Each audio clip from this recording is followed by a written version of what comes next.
Hello दोस्तों, तो मैंने मैदा यहाँ लिया है लगभग ग्राम में 250 ग्राम। और मैंने यहाँ लिया कटोरी होगा ना, तो कटोरी से 2 कटोरी और आधा टीएसपी हाफ टीएसपी मैंने यहाँ खाने वाला सोडा डाला है, खाने वाला सोडा। इसके बाद हम डालेंगे यहाँ थोड़ी सी पिंच नमक डालेंगे, ज़्यादा नहीं पिंच। और थोड़ी सी 1/4 या हाफ टीएसपी यहाँ डाल दीजिए। अब इलायची पाउडर नहीं है तो बिल्कुल मत डालिए, मैं बोलूँगी बिल्कुल मत डालो, नहीं है तो। मुझे थोड़ी इलायची की फ्लेवर हर जगह पसंद आती है, इसलिए मैं डालती हूँ। इसके बाद तेल डाल के मोइन के लिए तेल डाल के इसे अच्छे से मिक्स करें ताकि एक मुट्ठी बन जाए। इतनी हमें मोइन करनी, तेल भी डालनी है, बेकिंग सोडा भी डालना। ये मिठाई बना के 1 महीना एयर टाइट डब्बे में आप रूम टेम्परेचर पर रखिए। मावा की मिठाई नहीं फेल हो गई ना तो कसम से बोलना आपकी मैंने क्या गलत बोला था। कुछ भी नहीं लगती है, बस मैदा लगती है, तेल लगती है, शक्कर। 3 चीज़ों में मिठाई बनने वाली है, महीनों चलने वाली है। और ये ऑथेंटिक बहुत 2 सालों से पुरानी मिठाई बनती आ रही है यूपी बिहार में से। वैसे मैं तो रहती हूँ एमपी में, लेकिन मैं बचपन से देखते आई हूँ, हम लोग के शादी ब्याह हर जगह बनते हैं, हर तरफ बनता है। तो ये मिठाई बहुत फेमस है वहाँ की। तो मैं वही मिठाई आपको सिखा रही हूँ, कुछ भी नहीं लगेगा यहाँ। तो देखिए मैंने अच्छे से इसे मिक्स किया, एकदम अच्छे से मिक्स करना। थोड़ा थोड़ा पानी का छींटा डाल के गूंदना है हमें। नमक पारे गूंदते हैं ना, वैसे ही आपको डो बनाना है, कड़क नमक पारे जैसे। पर ये मिठाई बनाना वाकई में बना के लोग मेरे पास लेडीज आई 2-4 बोली थी कि वाकई टेस्ट में तो बहुत बेस्ट है, एक बार बनाना। मैं कोई बड़ी बड़ी बातें नहीं बोल रही हूँ, सच में बोल रही हूँ। मैदा से ये मिठाई जरूर बनाना। हम लोग गजक बोलते वहाँ पे, ऐसे लोग कोई लोग बेलगरामी बोलते, कोई गजक बोलता है। और अगर आप लोगों की भाषा में नॉर्मल बोलो तो शक्कर बारे लोग बोलते हैं, पर ये अलग है, हम लोग की तरफ की गजक है। आधा घंटा रखने के बाद में इसे फिर से काउंटर पर थोड़ी सी गूंद लूँगी। इसे आधा घंटा रेस्टिंग की बहुत ज़रूरी है। उसके बाद हल्के हाथों से गूंद लीजिए। फिर जैसे मैं बता रही हूँ बेलने को, आपको वैसे ही बेलना है। इसमें इतनी अच्छी लेयर आती है ना, क्या बताने को। तो जैसे मैं बेल रही हूँ, मोटा बेलना है, कम से कम इसको 1 इंच के इतना मोटा बेलना है। जितना मोटा बेलेंगे उतनी बड़ी बनेगी, बड़ी ज़रूर बनेगी, पर खाने में एकदम हल्की लगती है। मेरे पास एक भाभी आई थी तो बोली थी कि ये तो मुझे तो मीठा नहीं खाना था, लेकिन मैंने एक लिया तो पूरे मैंने 2 खा लिया। इतनी अच्छी है बनी नहीं। तो 3 भाग में कट करके फिर उसे एक बेलेंगे। ऐसे करके 2-4 बार करेंगे ना तो इसकी लेयर बनेगी। लेयर बनेगी तो बहुत अच्छी इसकी लेयर निकलेगी। लेकिन जो खाने वाला सोडा डाले हैं ना, उससे आराम से आएगी। पर इसकी तलने की जो तरीका है वो सबसे बेस्ट होनी चाहिए। बस ये मैं बोलना चाहती हूँ कि घर में कुछ भी ना हो ना तो मैदा, शक्कर, तिल सबके घर में होता है। बस उसी चीज़ को उठाइए और बनाइए। कुछ मत डालिए इलायची पाउडर, बस ऐसे ही बनाइए। इसे मैं अच्छे से बेल लूँगी। और मेरे चैनल पर पहली बार आए तो प्लीज़ लाइक से सब्सक्राइब जरूर करिएगा। यहाँ बेकिंग की रेसिपी और कुकिंग की रेसिपी दोनों मिलती है। तो देखिए मैं इसे अच्छे से इसे मोटी 1 इंच की मोटी मैंने कर लिया। इसके बाद क्या करूँगी, मैं इसे कट लगा लूँगी। और कट लगा के जितनी बड़ी आपको पीस करनी है आप कर सकते हो। अगर आपको छोटा खाना है तब छोटा कर सकते हैं। पर जैसे वहाँ ऑथेंटिक बनते आया है मैं वैसे ही बनाऊंगी, आपको वैसे ही बना के दिखाऊंगी।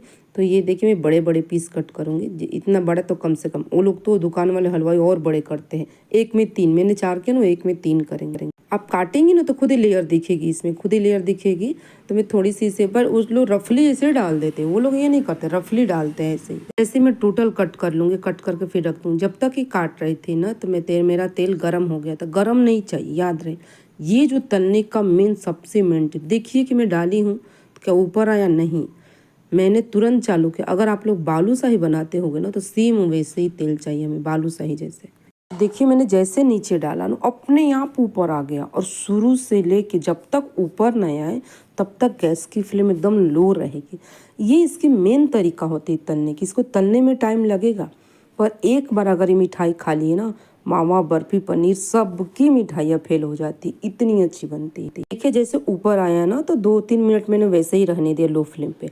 उसके बाद में मीडियम और लो के बीच में गैस की फ्लेम कर दी। जब तक वो हो रहा तब तक मैं यहाँ चाशनी बना रही हूँ। लगभग मैंने 2 गिलास यहाँ चाशनी ली हूँ, 250 ग्राम मैदे के हिसाब से। 2 यानी आप 500 ग्राम मान लीजिए। और जितने में शक्कर डूब जाए उतनी ही पानी चाहिए। अगर मीठा कम खाते हैं तो थोड़ी सी पानी 2 चम्मच और बढ़ा दीजिए। इसके बाद इसे लो फ्लेम पे चाशनी बनने दीजिए। बीच बीच में मैं आपको ये भी दिखाऊंगी, तो इसे बीच बीच में पलटना। अब मैं इसमें क्यों बना रही हूँ, मैं कढ़ाई क्यों नहीं, क्योंकि इसको डूबने के लिए बहुत से तेल चाहिए। अब कढ़ाई में इतना तेल डाल देंगे तो भाई वो एक बार में 5 लीटर लग जाएगी। फिर तला हुआ ज़्यादा तेल इस्तेमाल में नहीं कर सकती, इसलिए मैं इसमें बना रही हूँ। इसमें क्या है, कम तेल में ही अच्छे से डूब जाएंगे। थोड़ा थोड़ा करके मैं 3 पार्ट में करके तली थी, थोड़ा थोड़ा करके 5-6 करके तली थी। अलट पलट के कम से कम यहाँ मेरे को लगा था 15 से 16 मिनट। एक बार में 15 से 16 मिनट, इतनी लो पे धीरे धीरे बनाना है। लो नहीं पर मीडियम और लो के बीच में बनाना है, इतना टाइम लगेगा। एक बार उसे देखना कि कैसे पूरी लेयर खुद खुल जाएगी। और बीच बीच में मैं चाशनी भी चलाऊंगा। इसके लिए हमें एक तार की चाशनी चाहिए और ये मिठाई बना के 1 महीने एयर टाइट डब्बे में भर के रख दीजिए। तो देखिए ऐसे मैं एक बार तल के दिखाऊंगी, फिर दूसरी बैच डालूंगी, तीसरी बैच डालूंगी।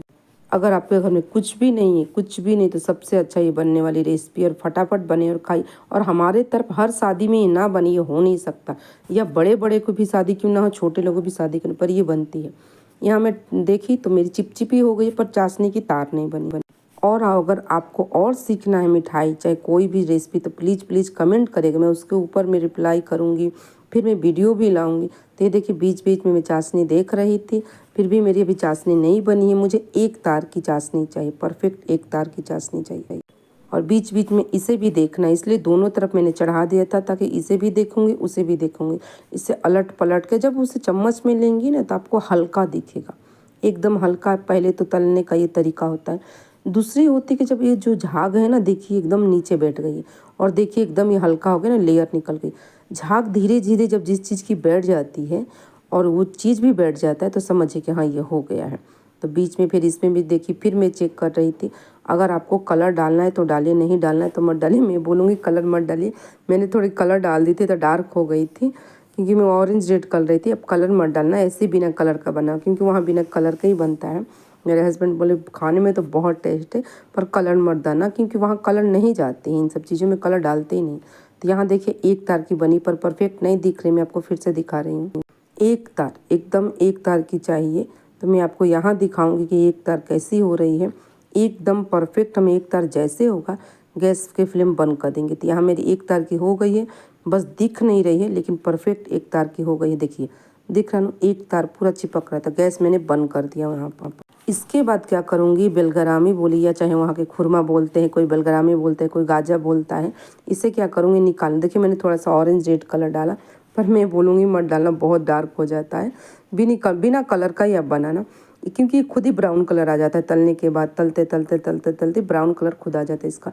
तो मैं इसे निकाल दूँगी, छन्नी पे निकालिए, ताकि एक्स्ट्रा तेल निकल जाए। वहाँ जो होता है ना, बाँस की डलिया से निकालते हैं, बाँस की डलिया रहती है उस पर निकालते हैं। इसके बाद गैस में बंद कर दी। उसके बाद ठंडा हो जाएगा तो दूसरी डालूंगी। तो देखिए तलने के बाद ऐसी हो जाएगी। तो जैसे ऐसे हो जाए, कितनी अच्छी देखने में लग रही है मिठाई। दूसरी में डाल दी हूँ। अब यहाँ में चाशनी मेरी थोड़ी सी नॉर्मल हो गई है, और बेलगरामी है या खुरमे है, जो गजा है, ये ठंडा हो गया है। तो एक थोड़ा सा गुनगुना रहना चाहिए, एक ठंडा रहना चाहिए, तब जाके ये बनेगी आपकी मिठाई। इसके बाद इसमें कम से कम 30 मिनट छोड़ दीजिए। तो मैं अलट पलट के बीच बीच में 30 मिनट छोड़ी, और ये पूरी चाशनी पी ली थी। इसके बाद मैं इसे डाल दूँगी जाली पे। जाली पे क्या होता है, एक्स्ट्रा सा जैसे वो लोग बनाते हैं सेम हम लोग, क्योंकि हर शादी में बनती है तो हम लोग देखे हैं। इसके बाद क्या करेंगे ना, इसे हम जाली पर रख देंगे, इसकी पूरी शक्कर निकल जाएगी, तब जाके रेडी हो गई। तो ये बन गई हमारी गजक बोलिए, बेलगरामी बोलिए, यूपी बिहार की फेमस रेसिपी। तो चलिए फ्रेंड, कमेंट करके बताइएगा कि ये रेसिपी आपको कैसी लगी है।